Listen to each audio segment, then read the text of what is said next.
Tina Stevens is with the London District Labour Council Vice President. She's an Algonquin member of Kitigan Zibi First Nation, and also connected as an Ojibwe woman from Kettle and Stoney Point.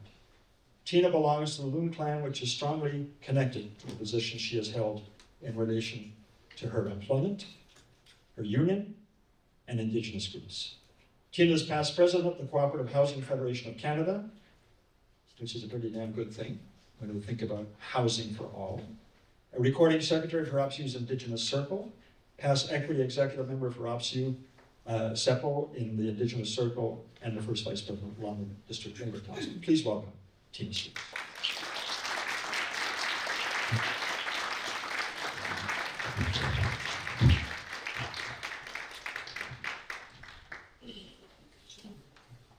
I know that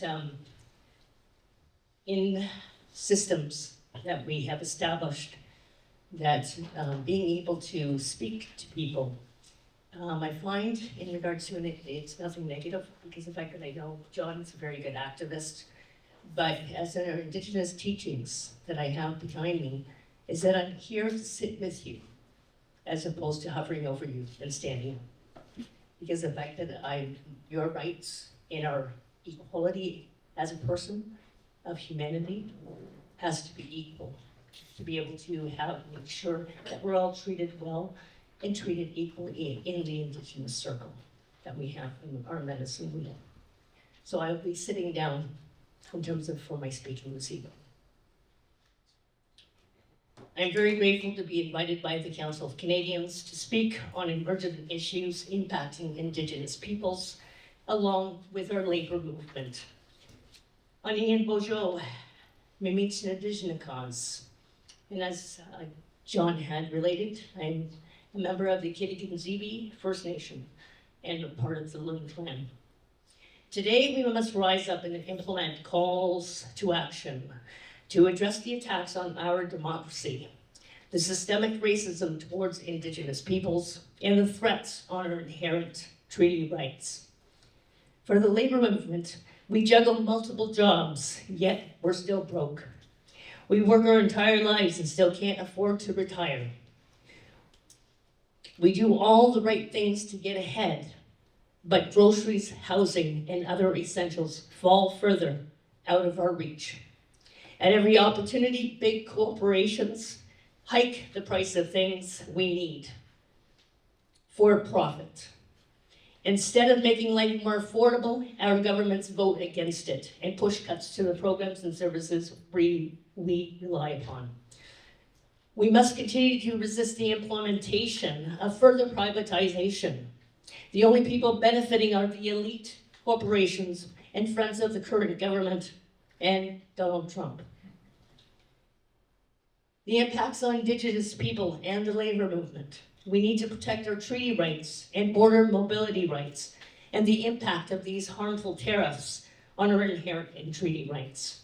There will be direct impacts on our border mobility and our right to maintain our spiritual, cultural, political, economic, and social relations with Indigenous peoples across borders.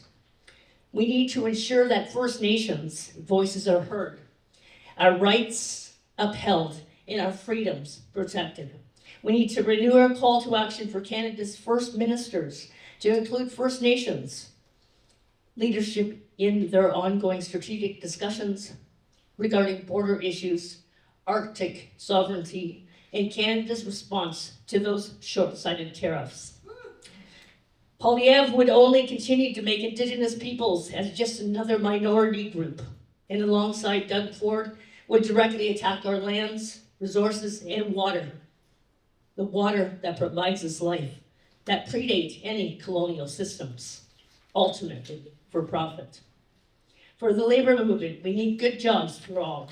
With the continuing rise in prices and cost of groceries, housing, and medical costs, poverty is on the rise. We now have an affordability crisis across many fronts, along with food insecurity. Our workers are now having to work 2 and 3 jobs just to provide for their families.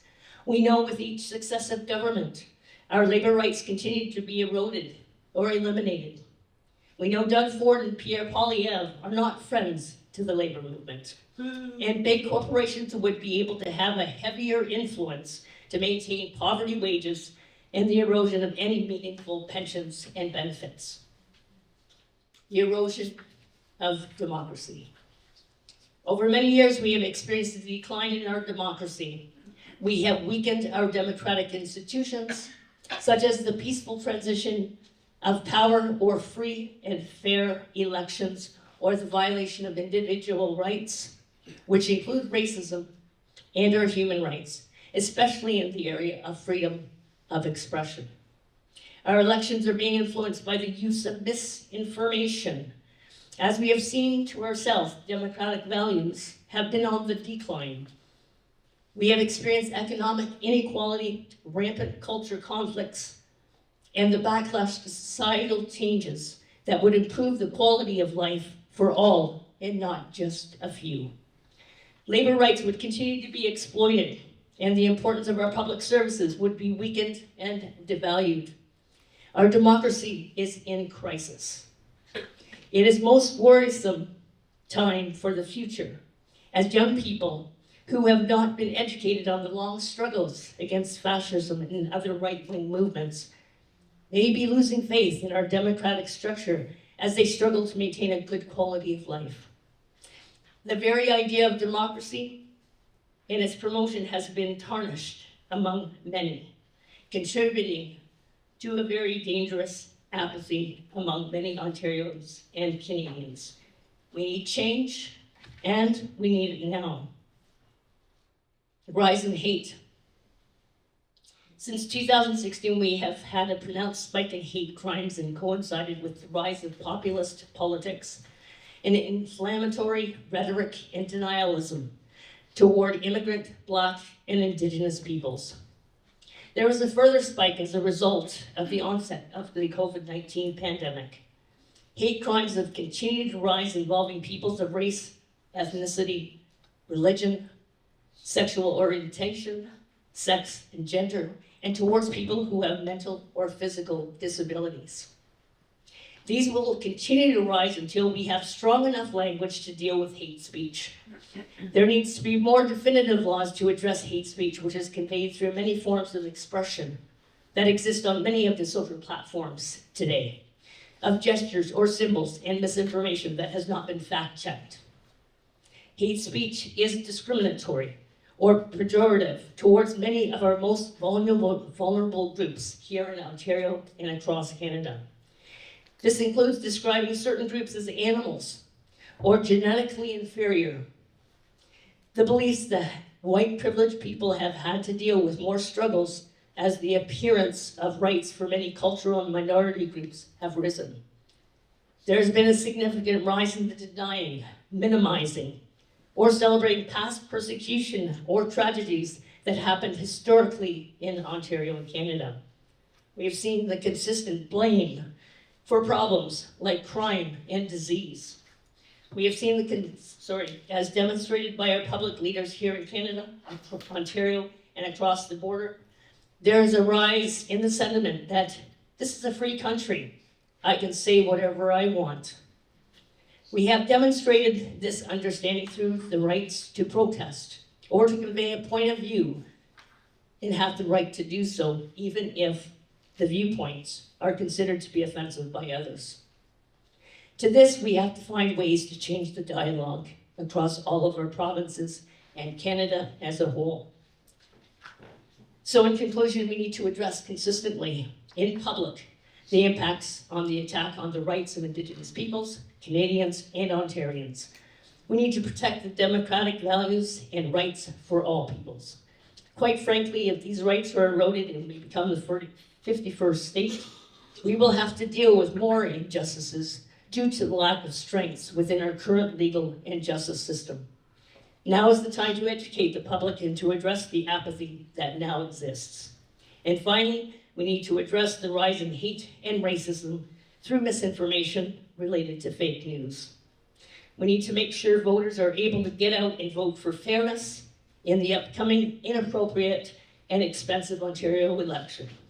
Even more, we must ensure that Pierre Poilievre is not elected into government. It will have a major impact on our labor movement and Indigenous peoples here in Canada. Thank you again for the opportunity to speak out. We have to rise on all levels. The need is severe. We need to stand up in a way we have never experienced before. We need the Canada we want. We pledge.